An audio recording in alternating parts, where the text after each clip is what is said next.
వైకుంఠ ద్వార దర్శనం టిక్కెట్ ఇచ్చేటటువంటి సందర్భంగా జరిగిన తొక్కిసలాట్లో 6 మృతి చెందడం, దాదాపు 60 మంది వరకు గాయపడటం, వాళ్ళలో చనిపోయినటువంటి కుటుంబాలకి, అదే సందర్భంలో గాయపడ్డటువంటి కుటుంబాలకి పరిహారం. ఈ సందర్భంగా చంద్రబాబు గారు ఒకటి మాట్లాడుకొచ్చారు. గతంలో ఎన్నో ఏళ్ల నుండి ఉన్నటువంటి సంప్రదాయం వైకుంఠ ఏకాదశి, వైకుంఠ ద్వాదశి ఈ 2 రోజులే ఉంటుంది దర్శనం, 10 రోజులకి ఎందుకు పొడిగించారో తెలియదు, దీని మీద ఆగం పండితులే చెప్పాలి అన్నటువంటి పాయింట్ మాట్లాడటం.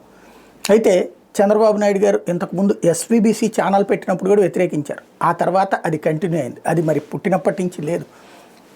ఏది తిరుమల తిరుపతి దేవస్థానం కొన్ని సంప్రదాయాల తర్వాత యాడ్ అయినప్పుడు నడుస్తుంది. 10 రోజుల పాటు వైకుంఠ ద్వార దర్శనం అనేటటువంటిది యాక్చువల్గా శ్రీరంగం, మేల్కోటే లాంటి ప్రముఖ వైష్ణవ పుణ్యక్షేత్రాల్లో ప్రతి ఏటా జరుగుతూ ఉంటుంది. అది చూసిన తర్వాత ఒక కమిటీ ద్వారా అది డిసైడ్ చేసి ఆనాడు ప్రభుత్వం ఇచ్చింది. ఎందుకయ్యా అంటే 1-2 రోజుల దర్శనాలకి వేలాదిగా కాదు లక్షలాది మందిగా బారులు తీరడంతో ప్రతి ఏడాది సంక్షోభం ఎదురవుతోంది. అది 10 రోజుల పాటు పెట్టేటప్పటికి కొంతవరకు కంట్రోల్ అవుతుంది. 7-8 లక్షల మంది దర్శనం చేసుకోగలుగుతున్నారు. మరి మళ్ళీ పాత రోజుల కంటే 1-2 లక్షలకు మించి దర్శనం చేసుకోవడం కుదరదు. అప్పుడు ఇంకా ప్రెషర్ పెరుగుతుంది. వాస్తవంగా అయితే కనుక మిగతా రాష్ట్రాల్లో ఎట్లా ఉంది అన్నటువంటిది. అట్లాగే అసలు వైష్ణవాలయాల్లో ఆ శ్రీరంగం, మేల్కోటే లాంటి వాటిని పాటించే వాళ్ళు ఎలాగ పాటిస్తారు అంటే 20 రోజుల పాటు 21 రోజుల పాటు వైకుంఠ ద్వార దర్శనం కూడా ఉంటుంది. 21 రోజులు కూడా చేతనైతే మనం ఇంకో 10 రోజులు ఎక్కువ పెట్టడంలో తప్పు లేదు. ఎందుకంటే ధనుర్మాసం అంతా కూడా ఇలాగ ఉంటుంది అన్నటువంటిది లెక్క చెప్తున్నారు. గుంటూరులో ఉన్నటువంటి 700 సంవత్సరాల చరిత్ర కలిగినటువంటి నారసింహ క్షేత్రానికి సంబంధించినటువంటి అర్చకులు అక్కడ 20 రోజుల పాటు వైకుంఠ ద్వార దర్శనం ఉంటుంది. స్టిల్ ఇప్పుడు కూడా కొనసాగుతుంది. 20వ తారీఖు వరకు కూడా కొనసాగుతూ ఉంటుంది. ఒక్కసారి ఆ అర్చకులు చెప్తున్నటువంటి లెక్క వింటే వైకుంఠ ద్వార దర్శనానికి సంబంధించినటువంటి సందేహాలు తొలగుతాయి. ఒకసారి విందాం. ఈ అధ్యయనోత్సవాలను మొట్టమొదట ప్రవేశపెట్టింది తిరుమంగయ్య ఆళ్వార్ శ్రీరంగంలో.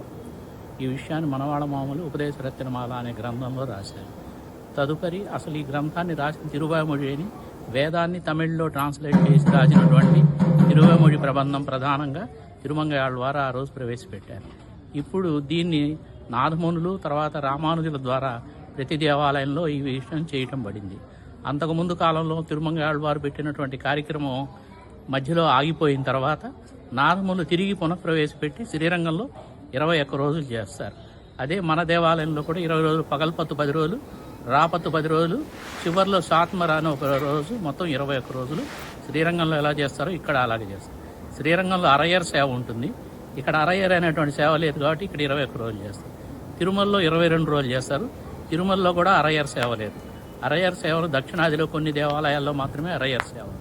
ఈ అరయ్యర్ సేవని నాథమునులు ప్రవేశపెట్టారు. ఆయన నాథమునులు అంటే ఆయన అసలు పేరు రంగనాథుడు అని సంగీతానికి సంబంధించినటువంటి దాన్ని తయారు చేశారు కాబట్టి ఆయన్ని నాథమునులు అనే పేరుతో వాడతారు. ఆ విధంగా ఇక్కడ కూడా పగల్పత్తు అయిపోయింది. రాపత్తులో ఈరోజు 6వ రోజు తిరుమల వెంకటేశ్వర స్వామి గురించి పాడినటువంటి పద్యంతో శాతంలో ముగించడం జరిగింది.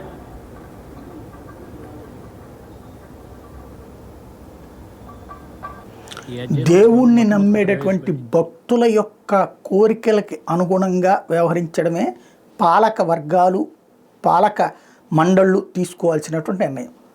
గతంలో కంటే అంతకుముందు 2 రోజులు ఉండేది, 10 రోజులు చేసింది ప్రభుత్వం. చేతనైతే ఇప్పుడు ఈ సంప్రదాయ విధానం ప్రకారం 20 రోజులు చేయండి, మీ పేరు గుర్తుంటుంది. అంతేగాని ఉన్నది తీసేసి భక్తుల్ని ఇబ్బంది పెట్టడం కరెక్ట్ కాదు. ఒక్కసారి ఆలోచించుకోవాల్సిన అవసరం ఉంది.